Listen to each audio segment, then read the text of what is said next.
it's absolutely lovely for a whole variety of reasons which will emerge later to see the room full. I want you all to imagine that you're time travellers and you've moved forward 2,000 years. It is 4024, October the 19th. In about 300 or 400 years' time we have an apocalypse. There is Gestingthorpe Hall today. That's what it looks like in 4024. There is the church. That's what it looks like in 2,000 years' time. That's the village hall, and Roger Goldsmith, sorry about your house, Roger. That's what that's going to look like in 2,000 years' time. And the playing field, our beloved playing field, sorry Chris, this is going to look like that. And do you want these lights off? Yes. Yeah. How do I turn them off? Just turn everything off, Penny. Wonderful. It makes it a bit more sort of discreet and intimate. And so that's the sort of situation that happened to Roman Gestingthorpe.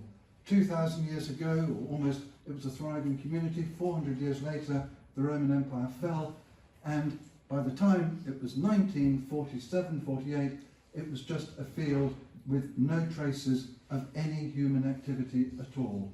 1947, food rationing, no electricity in the house, no television, no computers, no email, whoopee, very few foreign holidays, very few people went on to further education.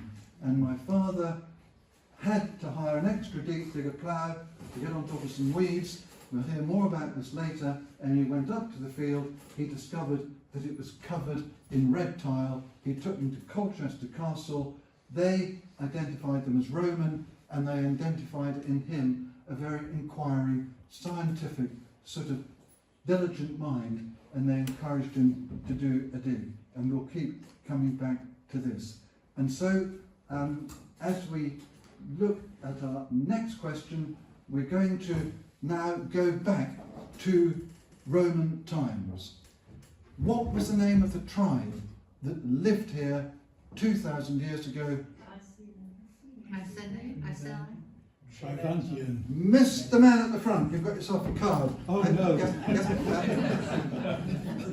I have to say, you've been to so many of my talks that this is our little Elven contingent. Thank you. The Trinovanti or the Catavaloni, and these are the sort of houses, dwellings they would have lived in, very close to the villa, scattered all over our countryside.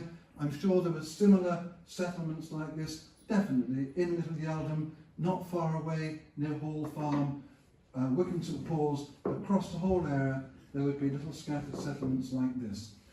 One of the unknown wonders of East Anglia are the great big dykes, great big defensive ditches that were built around Colchester. Anybody know the famous King of Colchester? Shakespeare wrote a play about him. Offa? Cymbeline. Who said Cynobelin or Cymbeline? I said Cymbeline. Right, well Cymbeline, Cymbeline can win you a card. Cynobelin or Cymbeline, and we can imagine that the people from Gestingthorpe up there before the Romans came would have had to go there and help dig some of these huge defensive embankments which stretched round for between 11 and 13 miles. And the all-important money-earning industry that was going on the Essex coast at the time. Salt. Salt, get another one, I'll give you another card. Making salt with salt pans, they're called the Rag Mills of Essex, and salt, that all-important food preservative and flavouring that enabled meat, together with smoking and things, to be kept over the winter. And that may well have been some of the reason Colchester was both so influential and affluent. Who came here in 43 AD on an elephant? Name of the Roman Emperor? You're not allowed, sir. Claudius. Claudius, yes, jolly good. It's Little Yeldham 2, Borley 1 at the moment. So you can have a Captain Oates card. Claudius? Thank you. Right. Can you double and quits and tell him who followed Claudius? Who followed? Yeah. And what happened to Claudius? He was poisoned. Yes. Like so many other Roman emperors, he was... Nero. Well done, thank you. I better give you another card. Claudius was poisoned, as so many other Roman emperors lost their lives in a variety of ways. And the name of the birds that are... Yes, Peter, how could we possibly have you here without not getting that? You've probably got on my cards. There's one of the barns that you helped repair years ago. And who's coming down from the Bracklands behind the great bustards? From Norfolk? You all mentioned the Iceni. Yeah, Boudica coming down to Camulodunum to wreak Colchester, to wreak havoc. They rend off the head of the statue of Claudius, go down to London, ransack there. Similarly, St Albans. And what would have happened to our local tribesmen living in Gestingthorpe, in Little Yeldon, in Foxearth, in Pentlow, in Borley? They would have been torn between supporting Boudica and suffering Roman reprisals, and if there were any Romans already here, they might, as they did in Colchester, suffer a very grisly death. This is a lovely place of reenactments at Butser Great Farm down in Hampshire, and this is exactly what the settlements would have looked like in all our local villages. And I won't keep repeating them, but I believe there were Celtic pre-Roman settlements like this every 700 or 800 yards. Every village around here would have had something, perhaps not as expensive, but a couple of thatched huts, people raising goats and sheep and pigs and a few cattle and living like that. And we have some evidence that there was something like that up towards the villa when the Romans came. Where is the Roman villa? For those of you who are new to Gestingthorpe and just looking at you, most of you are not familiar with Gestingthorpe, so a little bit of an introduction, courtesy of the Luftwaffe, who took this photograph in 1940. This is Gestingthorpe Hall, the village hall and church, and exactly 1 mile, almost due east, and bear that in mind later when we talk about the church. In fact, we haven't found a burial ground yet. That is where the Roman villa is. For Gestingthorpe people, that's the lane up to Hill Farm, Sudbury Road, lane up to Hill Farm. There was a lane that went round there. There was Wiggery Wood. Wiggery Wood came to there in Victorian times, and that's where the villa was. And that's the Luftwaffe picture that they took in 1940. Notice there is no evidence whatsoever, and there never has been, of any evidence from the air. Aerial photography has yielded nothing. But interesting, and we'll come back to this later, the villa field is sandwiched between Wickham St Paul's parish boundary and Bulmer parish boundary, which is over there. And we've got a member of the Knott family, very nice to see you here. This is your land here, going down to Wickham St Paul's, and we'd love to find the Roman road on your land if we could. So here is my late father, just on the right there. After 8 or 9 years of excavation, he came across this significant flint wall. He didn't just immediately come across it, he was excavating all around it for at least 7 or 8 years before he came on this significant wall of the villa, and it measures roughly 36 metres long and 18 metres wide, with a small apse at the end. And as I thought we might have lots of Gestingthorpe people here, we have got one church warden. This is a most unfair question. The villa measures approximately something in the order of 648 square metres. How big is Gestingthorpe Church? 900 square metres? 500 square metres? 300 square metres? Or 200 square metres? Have a go, Mr. Moulton, or somebody from Gestingthorpe.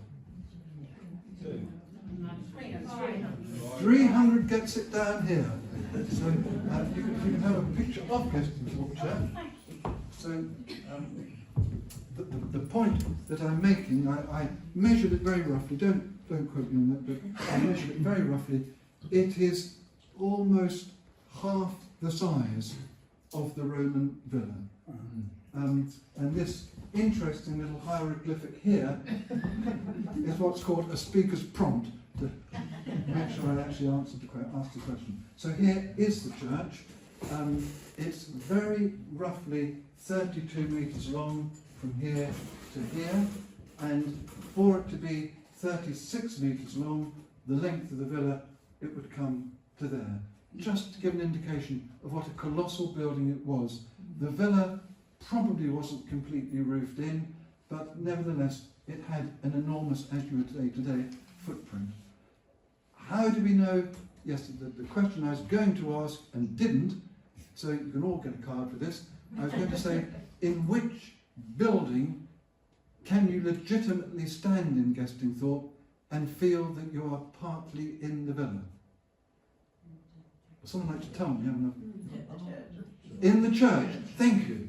If you stand in the church, you are partly standing in the villa, because when the villa collapsed in the Middle Ages, they brought all the flints and the Roman brick up here and incorporated it into the church walls. It's a wonderful feeling to stand in that fantastic building and think the walls of the Roman villa are around me. We don't know how much they brought up, but certainly this is 6 or 7 feet high. That is absolutely prize rate Roman brick or tile with that unfired bit in the middle. And looking at the church, you can see so clearly where the recent bits were added on by the Oates family and others, and also the balustrades, which have a completely different look to them. And another picture of Roman brick in the church. I love the notion of going there and being in part of the villa. It just fires me. And how did they get the flints and the Roman brick and tile down from the villa site? This is the lane to Hill Farm. Somewhere in Middle Ages they had to cross the stream. There's only one place they could do it. I mean, I think most of you have probably been to Hill Farm at some point. That's that wonderful lane, and it really deserves a national heritage restriction or a plaque on it, because before my time, or actually in my time, the sides were almost vertical, and you can just imagine the thousands of years, literally 2,000, 3,000, 4,000 years of traffic that has gone up and down this lane to make it such a sunken feature. And then they would have come across the ford, and I have so enjoyed preparing for this talk because it's made me think of extra things. I think this ford must be an ancient crossing place across that stream that goes between here and the villa, Hill Farm Cottages and Hill Farm. Back to the villa with Dad doing the excavating, and here it is, 36 metres long, 18 metres wide, with a little extension, or a very nice extension, that they put on the end. And we're just going to have a quick look round it. I've answered that question already, so it was Gestingthorpe Church. Back to the villa again, and here we are imagining, courtesy of my wonderful artist Ben Perkins, how it was being built. 2 great big rows of wooden columns held up the roof, and we think a flint foundation with probably a timber superstructure above. A little bit like a great many splendid medieval wall houses, but definitely flint foundations on the bottom. We don't know how high the flint went, because of course it's all been robbed away, but certainly 2 or 3 feet, as we could see from that previous photograph, maybe much higher. And here they are erecting those great big rows of poles, which are almost identical, again, I keep going about the church, to going in the church and seeing the 2 rows of columns. They added on an extension onto the southern end as things prospered, just like today we add on a conservatory or an extra room or a greenhouse or something if we've had a good year or had a nice bonus. And it was in the southern apse-ended extension that they also included a hypocaust. You're all familiar with underfloor heating. Nothing new about it. Get your new eco-government grant. The Romans were doing it 2,000 years ago. And this is the evidence. There is a mystery about this, as with so many mysteries. This is where the hot air ducted in. These are the brick pillars on which, or the foundations of the brick pillars that would have supported the floor. The rest of those brick pillars, I'm absolutely certain, are now in Gestingthorpe Church, and that's how they could have kept themselves warm. The slight mystery is that in the excavations my father did, he never found the stoke hole.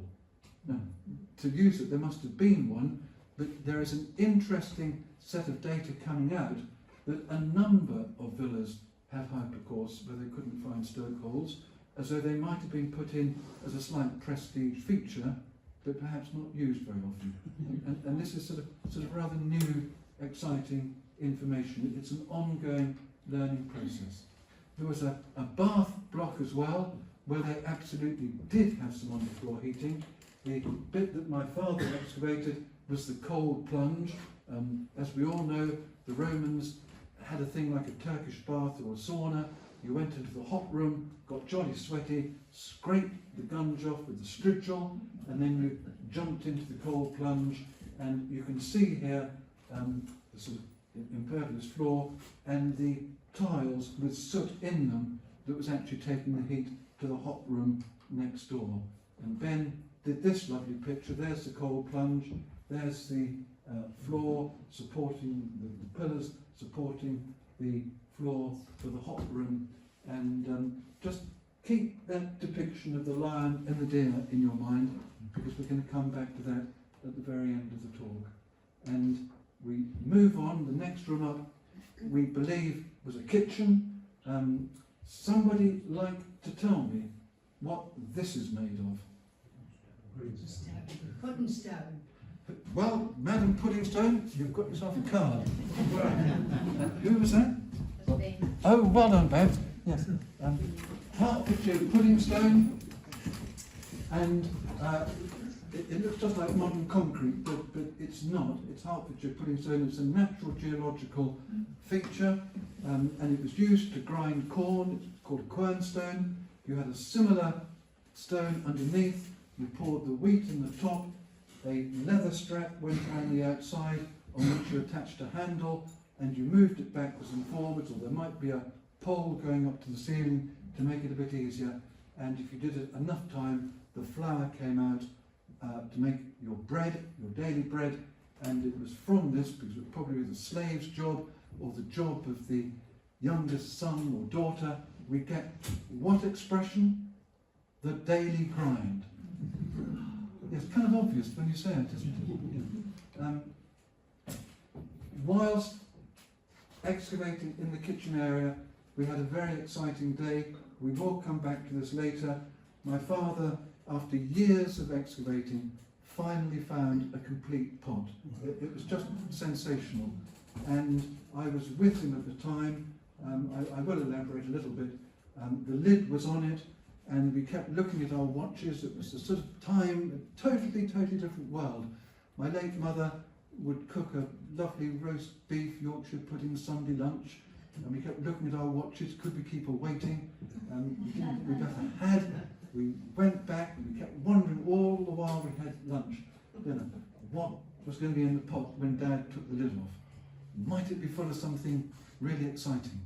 Well, we went up there and watched it, and it was absolutely jammed full of fresh air.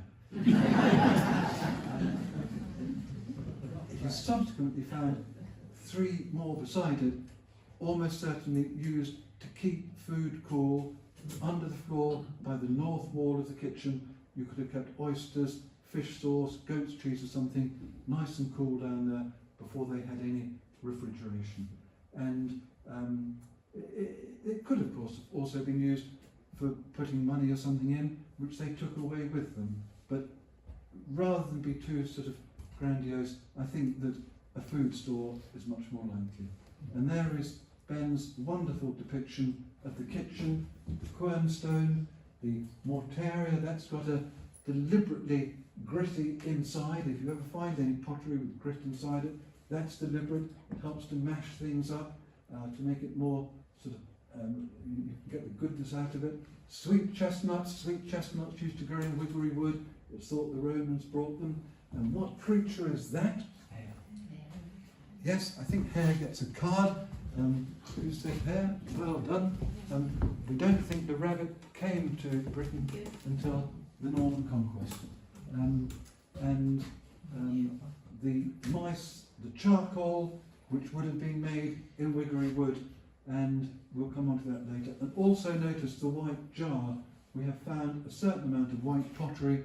White pottery was made in Colchester, but I just wonder if it might have been made in Gestingthorpe as well, and we'll come on to that in a moment. So back to the church. I think it's the last time. This is roughly the width of the middle of the villa. This is something like 26 feet from there to there, and if the aisle on that side was slightly lot larger, and on this side was slightly larger, that's how you would get the size of the villa. Here we are looking down on it, and you notice that there are white tiles, and that's a particularly interesting phenomena. As we look down on the villa, you can see people here, they're actually smelting bronze. There's a bronze maker's workshop. There were carpenters, wheelwrights and blacksmiths all along this part of the settlement, and the farmyard to the left. And I mentioned the white tiles. It's a lovely feature of Roman Gestingthorpe that my father was able to find, in addition to some complete red tiles, a white one. And that's not unique, but it's a little special.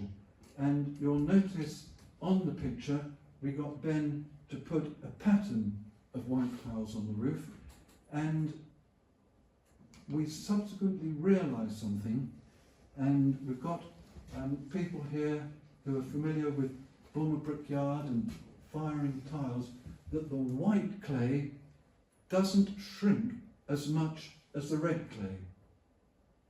And the white tile, the complete one we've got, is actually slightly bigger than the red tiles, and so I have subsequently wondered whether the pattern we put on this drawing was feasible or not.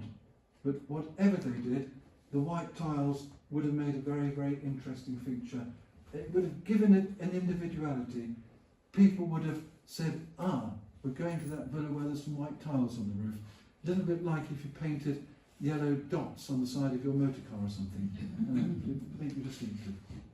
And this is a piece of white pottery made in the last 10 years from Gestingthorpe white clay. This was either made by Andy Craig, who introduced me, or Chris Moulton in the Gestingthorpe reconstructed wood-fired pottery kiln just a little while ago, and there's a piece of black pottery they've also made there. One of the slight mysteries of Gestingthorpe Roman Villa is there absolutely must have been a tile kiln somewhere. We've never found it.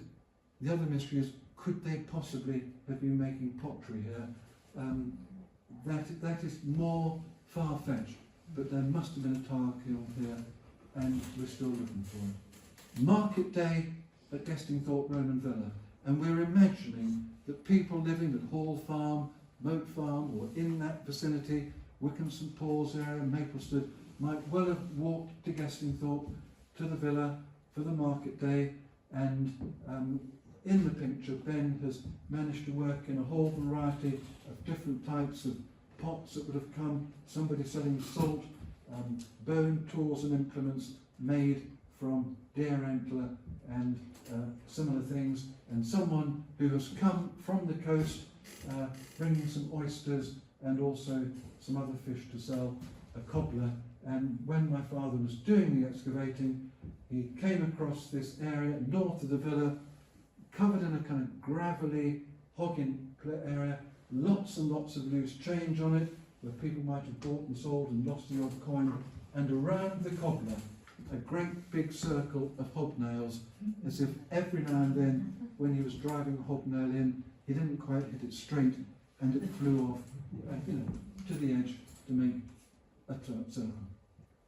The farmyard area, which was to the west of the villa, between the villa and Wiggery Wood, for those of you that know the site, it's nice to get in a little bit of amberage circa 200 AD, and here we've got the young ploughman watering his bullocks as his sweetheart is busily chatted up by one of the Roman soldiers coming to get the annona of wheat from the granary there. The thrashing sledge, Time team made an attempt to do this. It's written about by classical authors, Pliny and Claudius and others. Underneath the sledge there were flints fixed into the logs or the timbers, and it would be a boy's job to ride around on the unthrashed corn to begin that thrashing process. And then here we've got ladies winnowing, throwing up the wheat and the chaff in the hope that the chaff blows away, just like it's described in biblical times. And certainly tiles on the roof of some of those buildings, because that area of the site has a lot of tiles on it. And so a bird's eye overview of the villa, the craftsman's, tradesman's area here, more huts scattered around the site, and at the top, the farmyard area here, at the top, an interesting enigmatic building, another mystery, because the geophysics, we'll look at that later, shows two double rows of post holes, clearly a significant structure, but the excavations my father did there didn't really produce much evidence of domestic material. Not a lot of pottery, not a lot of anything spinning wheels or anything that people might have used, a small amount of coins, and the only place on the site where there was a few fragments of mosaic. No mosaic in the villa, there was just a few up there. Could it possibly have been, and this absolute hypothesis, absolute conjecture, it could have been a building that was never finished, it could have been a building that was intended to be a sort of dower villa or someone for the villa owner's mother or something. Might it possibly have been a temple that was being built, or even a Christian church? It doesn't face east, but it basically faces towards the east, towards the southeast. And along the road, why was the villa there? What was their source of wealth? Almost certainly providing food, drink, and relief to people going along the road that came from Chelmsford to Braintree and up to Long Melford and the North Norfolk coast, providing blacksmithing skills, harness making skills, carpentry skills, maybe somewhere to stay, maybe somewhere just to get a bit of refreshment. Here's another of the mysteries. It is almost midway between the River Colne and the River Stour. Was it deliberately put there, or did it evolve from the local wide boy, the kind of Essex boy at the time, who thought, I can make a good buck out of all these people going up and down the road, I'm going to offer them some beer, some food, and little by little it evolved. The local chieftain sort of making good and establishing himself over a period of time.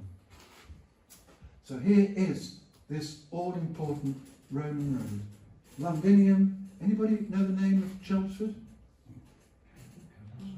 Begins with C. Camden, Colchester. Caesar Agamus. I'm sure that I saw Mark Pryor whispering that. Well done, Mark. We'll send Mark a card for good effort.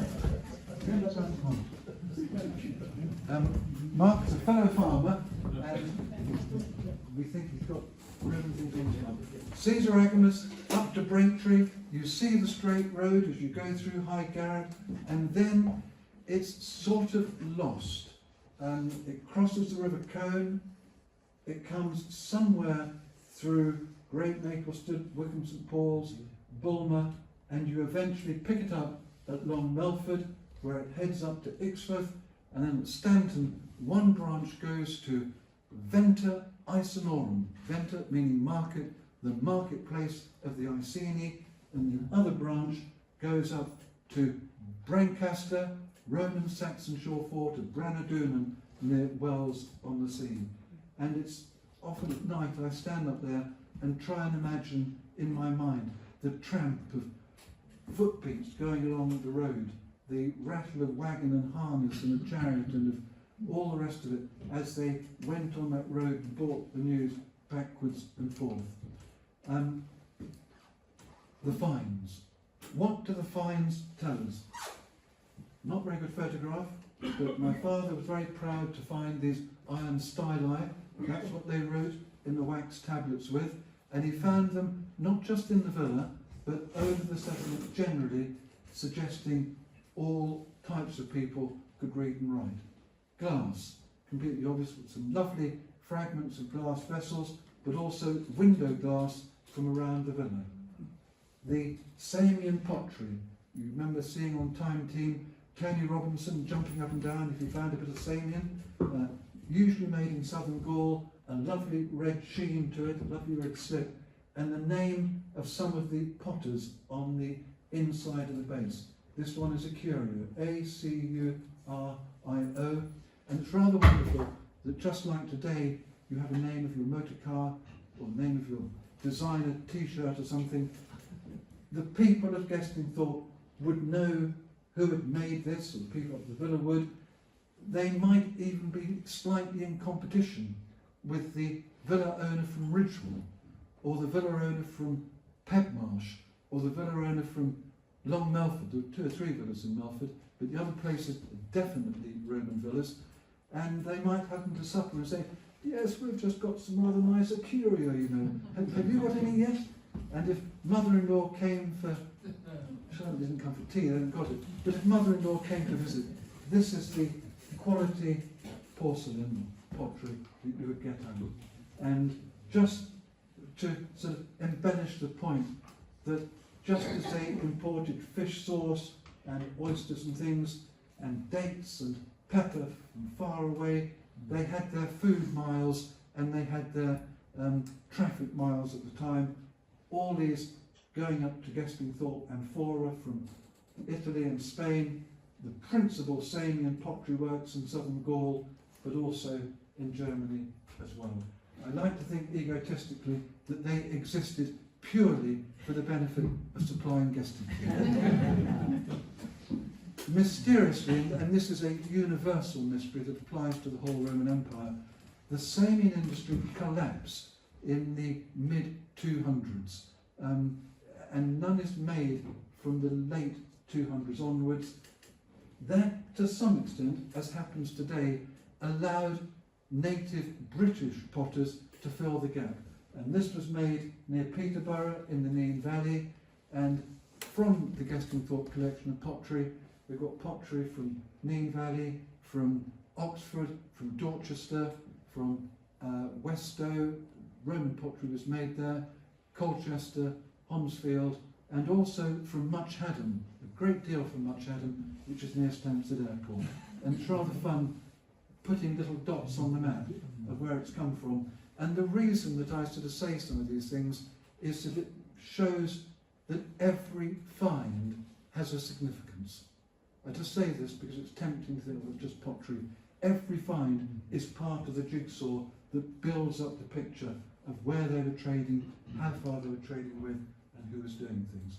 I mentioned that there must somewhere in Wiggery Wood, near Bulmer Brickyard, maybe down here near Oakley Wood, there must somewhere surely be a Roman tile kiln that we haven't yet found.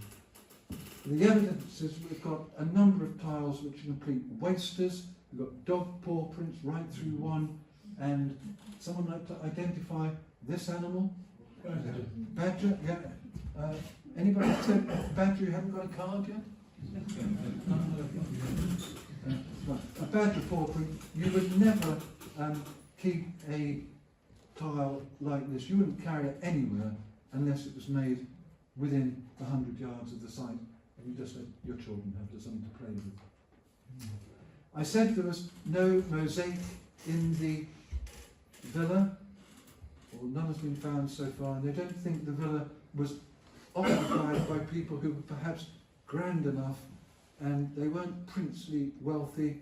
They would have been hard-working forgive the expression, but it's the only expression I can think of, hard-working sort of middle-class people, call it what you will, who had to get up in the morning and do a day's work rather than just live on inherited princely privileged wealth. This is similar today to what you might call terrazzo, the sort of flooring that you see if you go into Tesco's or Sainsbury's or something.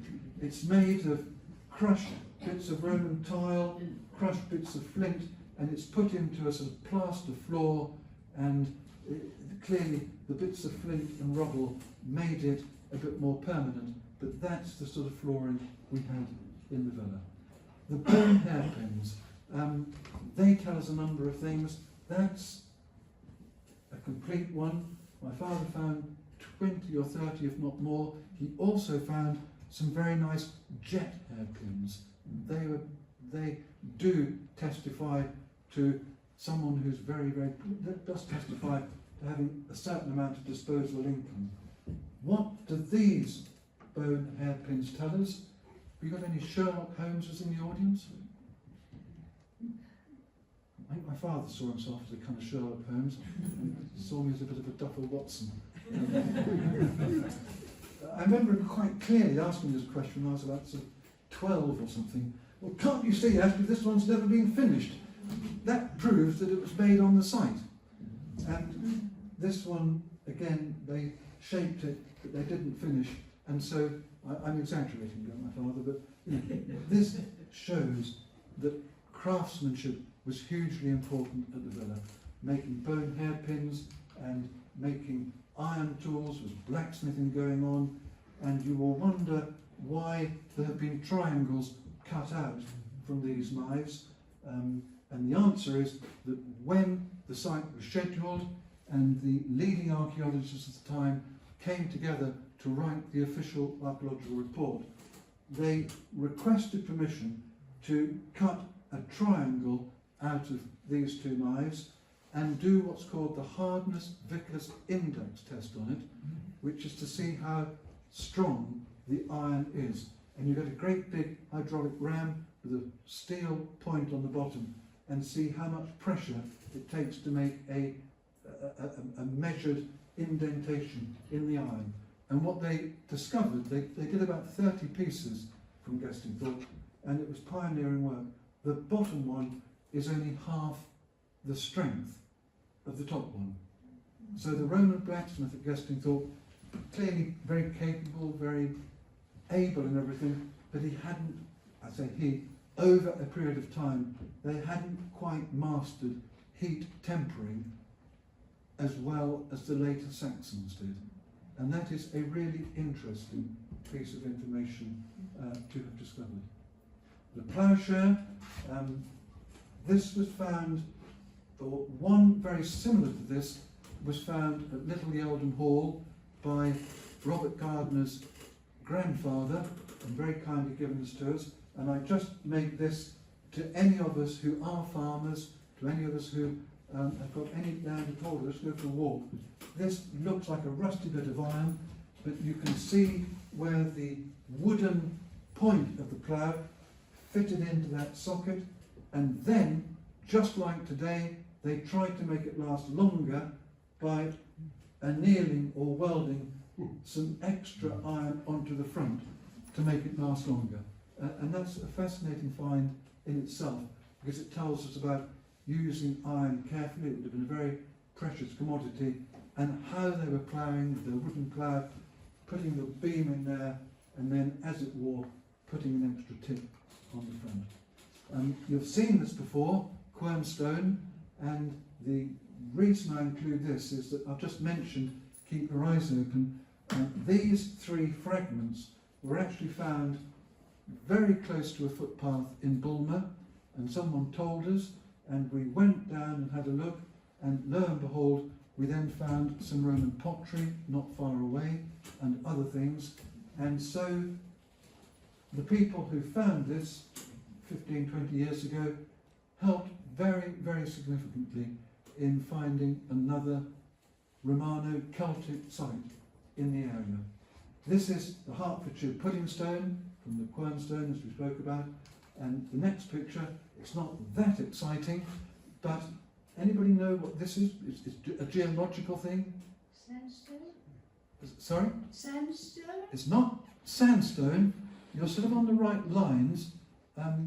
Go midway between sort of, I don't know, think of Chatsworth. Right, that's too obscure a clue. It is Derbyshire millstone grit. And although we found quernstones made of Hertfordshire pudding stone, as the road network increased, trade increased, travel increased, Hertfordshire, Derbyshire millstone grit came down, and across the sea from Germany came volcanic millstone, and the poor Hertfordshire industry was completely swallowed up and it went into decay. Rather like the British motorbike industry has been superseded, in recent decades. And there's nothing new to these trade and travel things affecting economies. The experts who looked at the finds think that the iron keys and iron tools were made at Gestingthorpe. Miraculously, looking at them under x-rays and things, they can tell us that some of them had never been used, and that is a lovely bronze handle to a key. And one of the most significant finds of all was to find what's called the cup that you actually use, the crucible, for melting bronze in. It's just a bit of pottery. But there were fragments of molten bronze inside, and what did that tell us? That a bronze worker had been there making bronze tools. That's another bit of the crucible. They are some of the bits of scrap bronze that were found around there, and these are some of the bronze objects that were found near the bronze worker's workshop. Weighing things, this remarkable find really, a balance weigher. This is how you moved the stone along. You held it in your hand there, and you hung your meat or your salt or your spices on here. The Romans had cookbooks, Apicus and others, and you can imagine a mother giving a set of scales like this to their daughter just before they got married, so they could cook in their own homes. You can imagine the merchant coming down from Chelmsford or Braintree, Camulodunum, with things that he was going to sell, weighing them out so that he could charge exactly the right amount of money. And where are some of the very best finds discovered? We've got Alan Border here. I'm sure you'll testify to this, Alan, in ditches, because it was in ditches that household refuse and rubbish was thrown out, probably the excreta from the latrines and the toilets. Roman ditches are wonderful. They're absolutely thick black. Alan and Peter Nice and I excavated some others up at Gordingham where the difference was very, very minor. But the stratifications here are super, and from this ditch into which all the refuse was put came some absolutely stunning finds. And you think, how did they get there? Is there anybody here in the last year that hasn't tipped your recycling out because you've lost something? or thought, I'm going to have to tip that waste bin out because I've lost something. And particularly, if it's the excreta bucket that the slave's going to carry off, and you drop a coin into something, and it's a low value coin, you might not choose to tip it and get it out. And perhaps the loveliest find of all was this stunning Millefiori, a bronze disc with hundreds, I don't know whether you can see it properly, it may have blown up too large, literally hundreds of different coloured glass rods that are fused onto the bronze, and that was found. That measures about 1.5 inches in diameter. And all that intricate workmanship, just look at the flowers around there, those tiny glass rods, that was found in a ditch. And the horse's head, it was right next to a horse's skull, so it's thought that it was the embellishment for a horse, and although it is a terribly lame joke, forgive me, I hope the villa owner treated his wife to as nice a jewellery as he treated the horse to. Which brings us to Wiggery Wood and all the woods in this area. The use of our woods, I might almost say they would go there for their winter fuel allowance. These things have happened. Here we've imagined the wood, any of our ancient woods, and the lays would have been the same. Here we imagine them hewing down the trees for the great wooden pillars that held the roof up in the villa. The bird is somebody said woodcock over there. So perhaps we can pass woodcock back. Oh, it looks like David. No, hold on, David. Yes. A woodcock, and for the great columns in the villa. Here you can see an ash tree which has got two lots of ropes in it, and it's being grown deliberately into the shape of a plough. This will become the bottom beam, and that will be the handle. And Roman classical writers describe people growing ploughs, and perhaps equally importantly is the charcoal burning that is going on, charcoal for the fire in the villa for cooking with, and also for heat, and the whole cyclical process of coppicing and making charcoal, again, would have been a fundamental part of villa economy. The red deer, that antler measures something like 3 feet in length. I think it's 2 feet 9 inches. The width of that beast, if you met it, would have been quite staggering. And of course, it was from the antlers that some of those lovely bone hairpins and things were made. Here we are still in Wiggery Wood. There's the villa over there. And the ash, which is growing up, every single thing in the wood would have had some sort of value. Hazel for making hurdles, for making the hurdles that you wanted, the wooden blast you wanted in building your houses, the ash for making spears and innumerable other things, hornbeam, which made very good hammer handles and was also very good for charcoal, the oak, well, we all know how wonderful oak is. And these are the bone hoes that were made from deer antlers. You can see that square hole there. Puzzles me slightly how they made that, and the round hole that went into that hoe, and you can almost pick it up and use it for weeding your vegetables today if you wanted to. I think this might be a very good place. I don't know, Penny, do you need a bit of a lead-in time to have the break, or? No, I think we're all right. Yeah, so would you like the break now, Andy? Yes, certainly. Jolly good, that's perfect. Let's have the break before we come on to the song.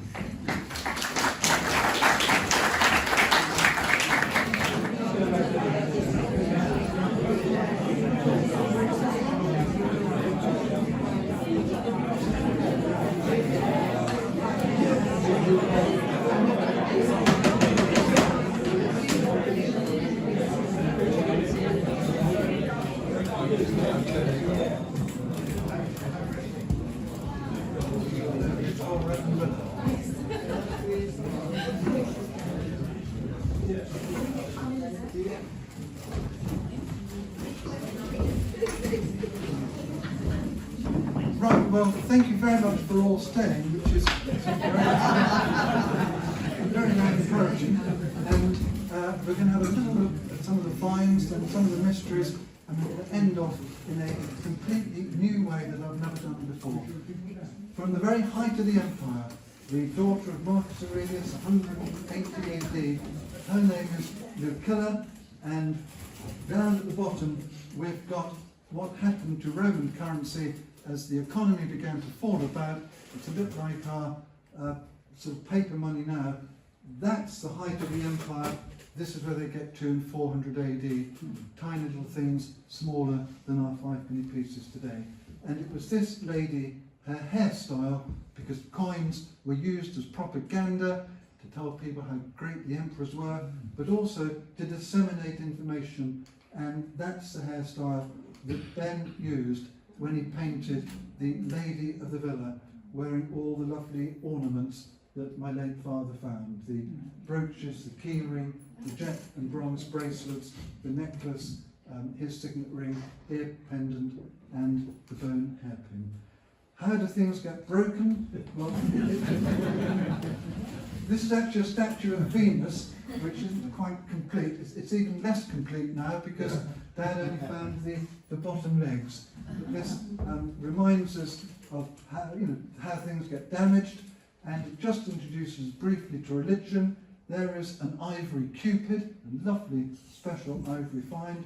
Very nice glass vases, which we've recreated using the fragments that my father recovered, recreated them artistically. And to me, the most interesting thing is this little miniature axe. It's called a votive axe, and that's mean, or a votive object. It was used as sort of like a souvenir for a local religious cult. Rather today, like you might wear a cross on a chain around your neck, symbol of Christianity.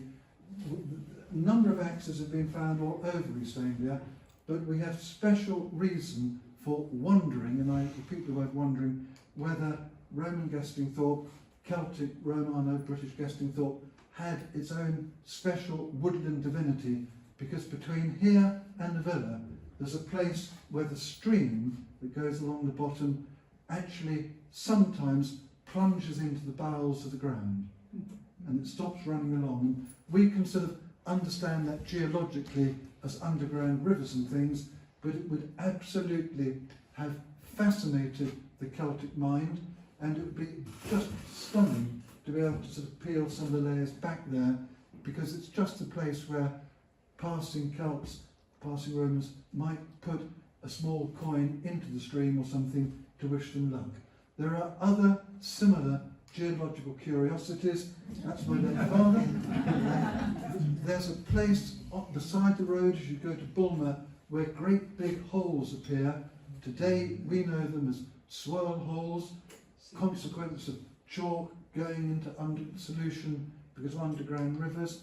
Here is a bigger one with Jackie standing in it.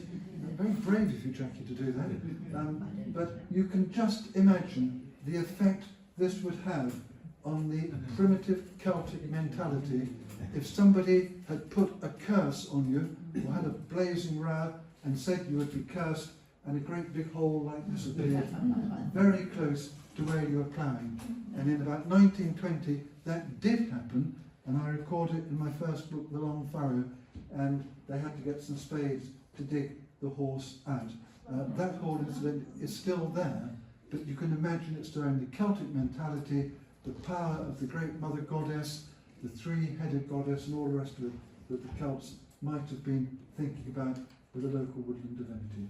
And evidence of Christianity too, there would have been a front on here, and you can see that it has all the makings of a Christian fish.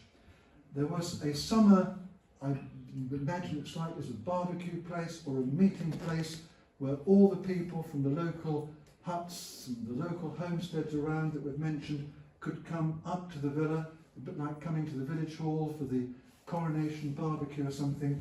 You can see holes here and here where wooden posts could have suspended a spit, and a hot burning ash and everything here. And when my father first unearthed it, there was a large ox shoulder blade that had clearly been used for dragging the ash away. And I often think on a full moon night, because people would only have travelled when there was plenty of moonlight, they would say, full moon, there's going to be a special ceremony, maybe 1st of May, 1st of November, 1st of August, the great Celtic religious dates, and they would have congregated from the homesteads around up at the villa. Excavating in one of the early holes, Dad came across a great deal of chalk in chalk floors, and chalk would have also been used for lime washing the villa, lime washing the huts, and of course for all the mortar that the villa needed as well. And for those of you who know Gestingthorpe, we're heading on the road to Bulmer, the up and down road, and on the left hand side here is a 20-foot escarpment. It's called Chalk Pit Hill, and I wonder frequently whether this was the source of some of the wealth of Gestingthorpe Roman Villa. Here we've got a lime kiln made of earth sods, and they're working back in that chalk front. It would be absolutely fantastic to find some evidence in the land around it, an odd Roman coin, an odd bit of pottery that could help prove that they were digging chalk there and burning it in a lime kiln. And if they were, was it a lime kiln like this, or was it something a little bit more sophisticated? This is Chris Norton and Phil and Amanda, who built this lime kiln in the Goldingham chalk pit as an experiment, and maybe there are masonry remains or flint remains of a Roman one. One of the fascinating things that the geophysics showed up, and my father had already worked it out, you can see this is what we would call daub, and it's burnt, and inside it were the wooden wattles. I think you all know that in local cottages there were hazel wattles, hazel sticks that went up in the walls. Daub, clay, cow dung was pressed between the walls, and this was burnt and it caught fire, and quite extraordinary, those hazel wattles, those hazel sticks have survived as the black charcoal they are now. And the geophys showed, and I'll just explain this, all the green crosses, and it does look a mishmash, are places where illegal Nighthawk metal detectorists came in the middle of the night after my father died and plundered some 900 objects from the site. One of the most upsetting experiences I've ever had.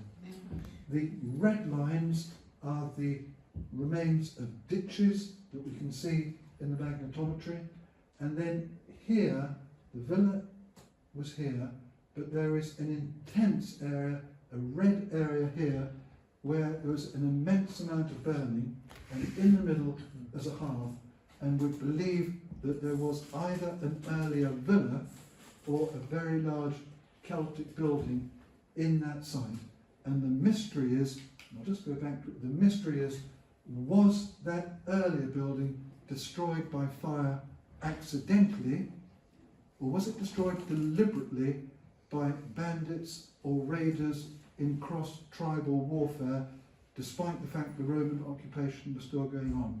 And the reason I posed the question is that Warwick Rodwell, a significant archaeologist, has found 7 or 8 similar villas in the Essex-Suffolk area that also were burnt about 160 to 180 AD. Another of my mysteries. Simplifying the geophys, I wanted to show the clearly 2 converging lines there, possibly the line of a road, but then there's a ditch that goes right over it in 2 or 3 places. Archaeology is never easy.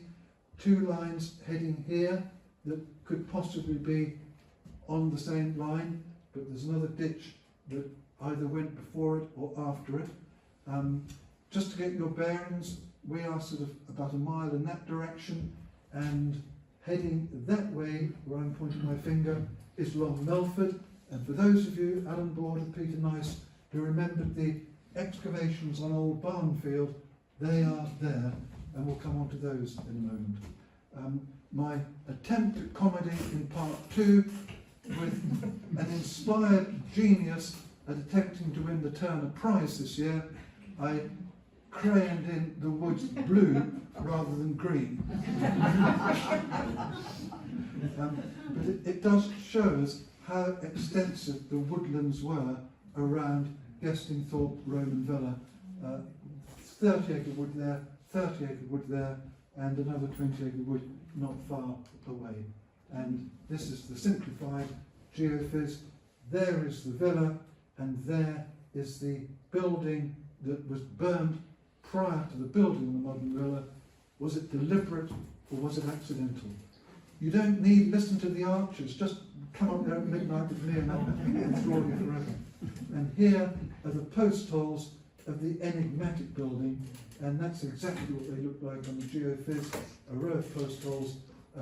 What the purpose of that building was, we don't know, Dad was always very much against speculating too much, and very rightly, just work on the evidence, he said, but he did moot the idea that possibly it was unfinished, or it might have been a temple, or perhaps religious. The geophys, it was done as a consequence of English heritage, sort of almost like rescheduling the site 3 or 4 years ago, produced a lot more information, kilns, possible wells, and other buildings that we weren't previously aware of. And this wonderful picture, the rural market craftsman's village. They're not fantastically flamboyantly wealthy. Most of the people around the villa, there it is there, are working hard, skinning sheepskins, weaving, spinning, working on a treadle lathe for a carpentry, or boarding something up here, maybe glue or something like that. The mystery of the road and the other settlements. Alfred Patchett wrote a history of Gestingthorpe in 1905, and he records that an amphora, that's a great big wine jar about 3 to 4 feet tall, had been found at Gestingthorpe Hall. Later it went to the Raymond family, they put it in Colchester Castle, and there it is. And that means, we haven't got Michael Sharp here, I don't think, but we've got the Pryor family. You never know what can be found in that direction. Roger Goldsmith, watch where Paul Mann sticks that fork with great vigour, because he could be going down onto an amphora just like this. Patchett in 1905 describes it being found in the grounds of Gestingthorpe Hall. And so we come on to the mystery of the road. Braintree, it peters out here, and a very kind gentleman has come and talked to me just now about thinking he might be able to help find it at Gosfield. It comes along Maplestead, Wickham, St Paul's, Bulmer, and we're just going to follow that. Other local sites, tile kilns at Alphenstone and at Cornard, something similar at Mount Bures, and evidence of Romano British activity, and a big road that went from Colchester to Cambridge, and the road that goes back to Little Yeldon, down to Great Yeldon, I'm sure would have been used in Celtic Roman times to get to this Cambridge-Colchester road that existed there. There are the various sites marked on, Luckins Farm, Byam Hall, that's Wickham St Paul's, the Villa, Bulmer Brickyard, the 2 further sites on Hill Farm, and this is somewhere near Hall Farm, Gestingthorpe. Luckins Farm, Great Maplestead, where Joe Newton farms. He found a quernstone on the field just there, and it's thought, it can never be proven, this is roughly Great Maplestead Village Hall, the thought that it might go somewhere along there, and some of Joe's rationale coming along somewhere near Byam Hall, that's the road from Gestingthorpe to Little Maplestead. Some of the evidence are ponds.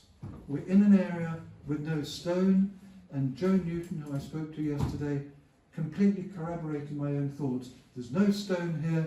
The Roman road, probably a wide grassy track, and they would need to make a camber of clay or hoggin. And Peter Rowe's grandfather, extraordinarily perceptive, points out in his book Pollards and People, there were a line of ponds, sometimes without water in them, just hollows in fields. And looking at that line of hollows across Joe Newton's farm in Great Maplestead and across Hill Farm, they are roughly within a couple of 100 yards of where the road might have gone. And I think another interesting intrigue, for those of you that know Hill Farm, you know the villa, there is a sheer 7 foot, 6 foot, 5 foot drop here on the top of the concrete road near what we call Gallow Green, and the amount of soil that must have been dug off that hillside must have been immense. Did it go to marling the soil, or did it go to making the camber of the road? As you go along the up and down road between Bulmer and Gestingthorpe and look to the right, you come across a big old black barn, It looks like something that Borden or Revilius might have done a picture of. I love it like it is. And about 100 yards away, we came across ditches with an enormous amount of Roman pottery in them. This is basically a hectare, 120 metres by about 100 metres this way. We had some geophys done in 1999, and it reveals these ditches which are marked in red. There's a hollow here. It doesn't have water in it any longer, but exactly the sort of hollow or pond they might have dug clay out of years ago. And it's here that Alan and Peter, Jackie Reynolds and others came and helped me with the Stour Valley Community Archaeology Group. And most fascinating of all, we found just bucketfuls of pottery in these ditches. Hardly any metalwork at all. And this is the really interesting thing. A metal detectorist would have said there's nothing there. No aerial photograph, no aerial indication from the air, nothing worth looking at at all. I think we found 3 coins, but we have found enough pottery to fill up, I'm trying to think logically, you could cover the floor of this room without any doubt with all the pottery we found. And most fascinatingly, trench G26, we found together a arc of flints just underneath plough level, and between the flints, everywhere there's a white cane, we found remnants of a pot, and some of them appeared to have a bone in them, as if they might have been placed as a votive offering to give thanks to harvest, for a prayer of some thoughts, to feed the gods, whatever. The ark goes round there like that, and here we have Peter and Jackie Reynolds, David Orrell travelling away, and the ark got bigger and bigger, and I'm hoping in the next 6 months to do a much more sophisticated geophys and ground penetrating radar survey of this field, so it can show us whether this enigmatic arc becomes a circle or what actually does happen to it. It is a truly fascinating site to be excavating because of the complete lack of any wealth, of any rich objects. And was it the place where the villa dumped all its pottery? Well, if they had, I think, more refined goods would be left. It seemed very much more likely to us that we haven't found any dwelling yet, but they, clearly we're looking for post holes and things, and we would only find those by geophys. But what actually was going on there, when I wake up in the morning and I look across that site, I'm saving up my pennies, seriously, to do this geophys survey, and I'm looking forward to getting the results. Here they are doing the fines processing, and she's a bit of a Gestingthorpe star. Jean Norbury, she was 91, and she came up and helped do the fines processing in the classroom at Hill Farm. That's how I imagine it might have been. The pond, the low area of water, the farm buildings, if there was a settlement there, and the road heading up towards Long Melford. And as you go to Bulmer, again, I mentioned another site, a third site, and they're all roughly along that line. There's lower houses, and that's where the broken cornerstones were found, and we found lots more Roman pottery. So it seems that we've got 3 sites roughly spaced every 500 yards, albeit 2 of them are much, much poorer sites than the villa itself. They could have been their tenants, they could have been their slave quarters, they could have been outlying independent homesteaders. Getting down in the Welsham Valley, reeds used for so many things, for storing things, for packing things, and also used to thatch the underneath of roofs. And some of the molten lead from the villa showed that they had been thatched on the inside with reeds, and that was done at Goldingham Hall farm buildings also in the early 1900s. And Ben worked in all these lovely animals and creatures as well. Absolutely super. We get to Long Melford, Roman Long Melford, the significant town in the area. Sudbury was a nothingness place. It was completely eclipsed by Melford. 2, possibly 3 villas there, very grand, especially as you get up to our feet, and this huge stone coffin, which was discovered about 25 years ago, not far from the High Street, as part of a presumably burial area or whatever, must have been floated down the river. But what an example of the wealth and prestige of Roman Long Melford. And the road eventually goes up, as I say, one branch to Venta Icenorum, the other branch to Brancaster, where a great big Roman fort existed, the so-called Saxon Shore Fort existed. This one is actually at Burgh Castle, and Jackie is sort of just modelling to give an idea of the height. This is one of the wonders of East Anglia. If you ever go to Yarmouth or Lowestoft, do go to Burgh Castle. If it was Hadrian's Wall, people would flock to it. And it's a wonderful piece of our Roman heritage. And here we have Brancaster or Burgh Castle, as it might have been. And it brings us to, I was going to actually give cards to people who can identify the birds. We've got some pretty good wildlife experts here. So we haven't given any cards away recently. So, where have we got to? Bearded tit. Who said bearded tit? Me. David. Johnny, oh, David, right, yes. Right, well, David, you've got a card already. You've got an annual living here, David. What's this one? Hen Harry. That's a reed warbler. And someone like to get the bottom one? Reed Blanford. Reed Bunting. Well, I'm going to give a card to David because he treated me to a lovely lunch a little while ago. Favouritism. Just in case Peter hasn't got the Reed Bunting. And that's the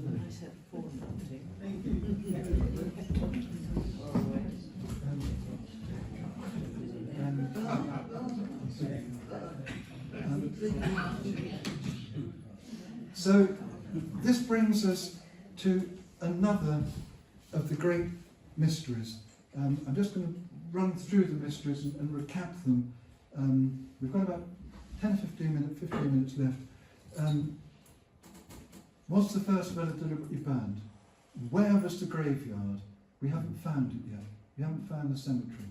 Might they possibly have buried people at Gestingthorpe Church? It's a mile due west of the site. It seems rather a long way away, but it is towards the setting sun. That's a hypothesis. We would love to find a cremation or a burial to put us on the right lines of where people were buried. We haven't properly found the supply of water. We've got an idea with the help of dowsers. So exploring Gestingthorpe Roman Villa is a bit like exploring the universe. The more you think you find out, the more and more and more you realise you don't know. Where exactly is the road? Well, we're not quite sure. We've got the mystery of Old Barnfield, where the Ark of Flints is. What was that? That bank at the end of Gallow Green. And when the villa finally collapsed. When we were at school, we were taught that the Romans left in 410 AD. That was grossly simplified history. They'd been fighting civil wars between each other for 100 years before that, and the country slowly dissolved into anarchy or certain lack of administrative control, and local warlords, strong men, would have become the new potentates, but eventually at some point, somewhere between 400 AD and about 450, the villa was finally abandoned. And the mystery is, who was the last person to sleep in there? Who was the last person to shut the door? Did they leave in an organised way and say, we've got enough money, we're going to go to Londinium or Verulamium, St Albans, we're going to get out while we can? Or did they hang on to the bitter end and finally find it such a cold, draughty, inhospitable place to heat that they found it a lot more comfortable to go and live with their daughter who had married into one of the local Celtic families and lived in a much smaller, warmer hut. Did they simply decay because they got ill, plague, disease? We simply don't know. But if I could meet one person in history, it would be the person who slept there for the very final time. The villa begins to decay, it starts to fall down. Here we're imagining a few people from the homesteads roundabout have come to pick some of the fruit. Maybe they've still got a few animals grazing there. The villa is clearly collapsing, it's getting overgrown with brambles and elderberry, and it doesn't take long for that to happen. And then another 50, 100 years later, it is almost in ruins, and we're imagining that this person's name is Gerstel. He is a Saxon, and he gives his name to Gestingthorpe. This is the primary school children's version of it, but it's still a rather nice way to imagine it. He is coming past the villa on his way to establishing a community here, or more to the point, taking over the existing community at Gestingthorpe. And so we have another of those mysteries. Here is the parish boundary, Wiggery Wood. There's the parish boundary there. There is the parish boundary with Bulmer. Here is Gestingthorpe Hall. There is the lane up to Hill Farm. Did Wickham St Paul's and Bulmer not want the Roman villa because it seemed as though it was a haunted, deserted place, spooked by the ghosts of the people who were last there?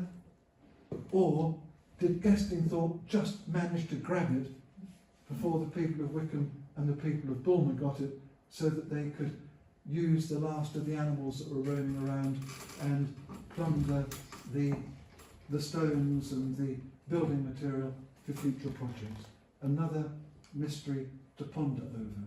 And at this point, we're going to, in a moment, end for the last 10 minutes by doing something I've never done before. And I didn't realise there'd be quite such a big audience of people who, and I'm absolutely thrilled to hear, it's wonderful, but it's particularly special for me to talk here tonight. I'm very grateful, Penny and Andy, to you for organising and for inviting me, and the Village Hall Committee.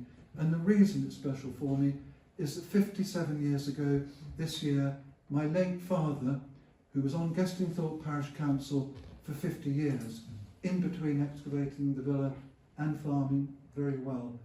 57 years ago, he was the chairman of the Village Hall Committee that helped to convert this building from a school generously given to the village by the Cook family, Corinna's family, and he would be so thrilled to see the Village Hall so well occupied tonight and so well improved and so lovingly and passionately cared for.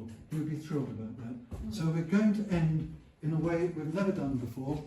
I've spoken flat out for about an hour and however many minutes, but I think it's only fair to let my father have the final word, if we can make the technology work. Could we just have the light?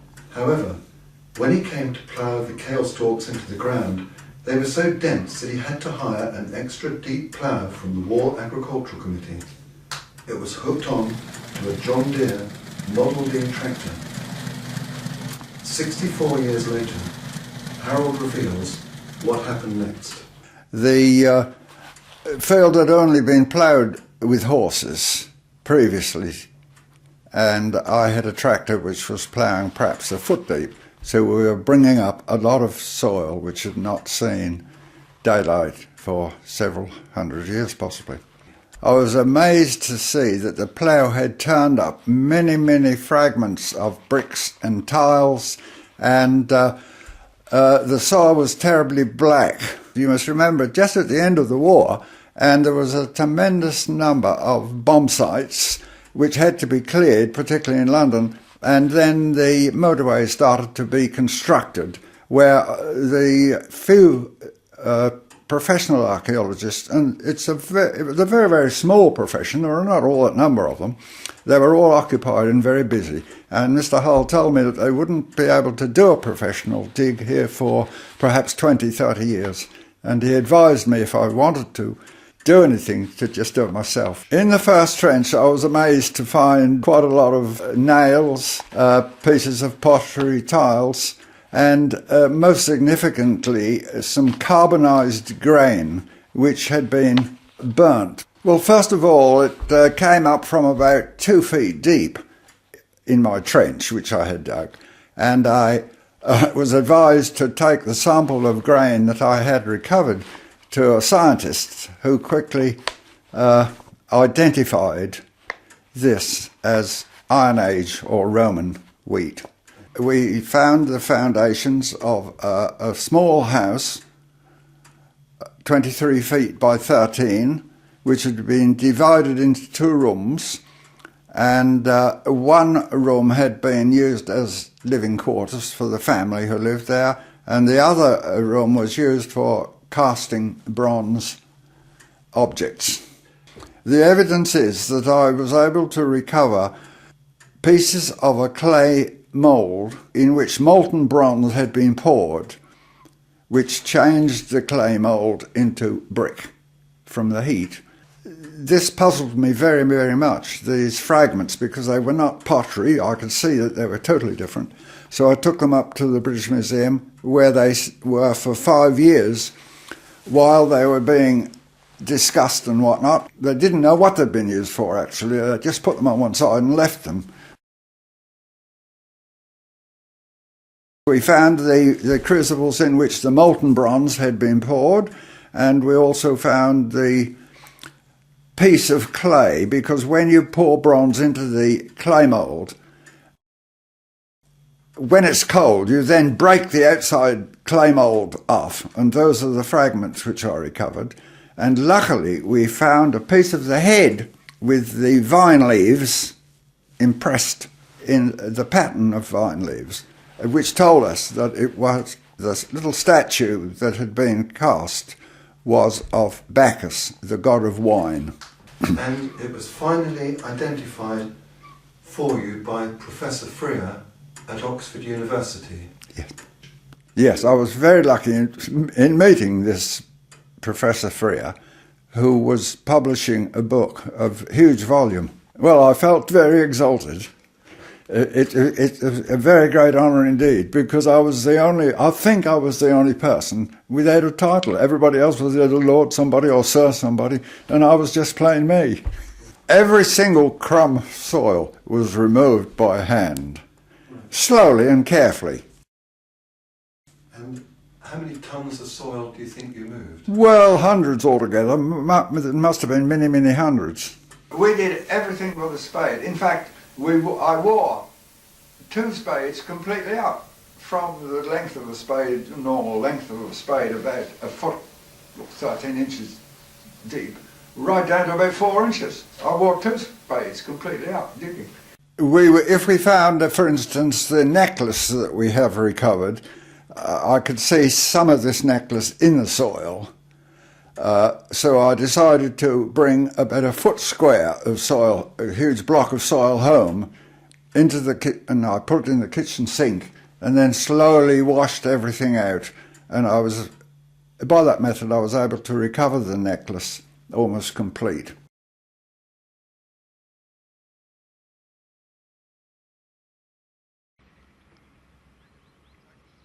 You were very lucky to experience was to be brought up before electricity or any form of modern conveniences.